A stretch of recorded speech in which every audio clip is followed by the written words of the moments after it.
زي مني يا ساندي. عايزه اروح الدرس وعايزه 2 جنيه عشان النهارده عندي امتحان. خدت معاكي 20 جنيه. وانا بص مش عايزه اخسرك. انا ممكن اخسرك عشان الشلم. لو ضيعت الفلوس هموتك. ليه يعني فيها 20 جنيه؟ تروحي الدرس بال20 جنيه وترجعي لي. صح ولا لا؟ استني يا ساده. بصي احنا دلوقتي في مشكله، لازم تجيلي بقيه الفلوس.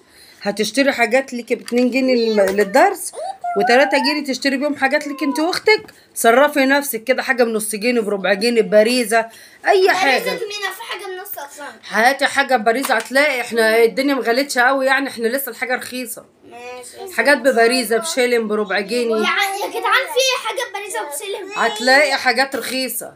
تجيبي لنا حاجات رخيصه وبقيه الفلوس تجيبها. تجيبي لي 15 جنيه مجمدين. لو الفلوس جت ناقصه شلم يا ساندي اعرفي نفسك اللي انت وابوكي واخوكي هتناموا النهارده بره الشقه. زي ما بقول تحافظي على فلوسك وتجيلي بالفلوس. شكرا. ماشي.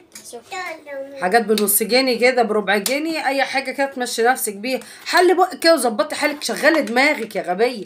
لوحر الراجل هيقول لك دي بكام؟ ماشي خلاص.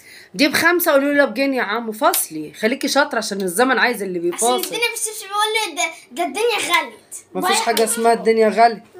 حافظي على الفلوس يا بيت. خلي بالك من الفلوس يا بيت. خلي بالك من نفسك يا بيت. اوعي تقعي في الغيط يا عريجه. باي باي يا عريجه. بتقولي زهقتيني. ماشي يا بت ايمن. ماشي يا بت ايمن.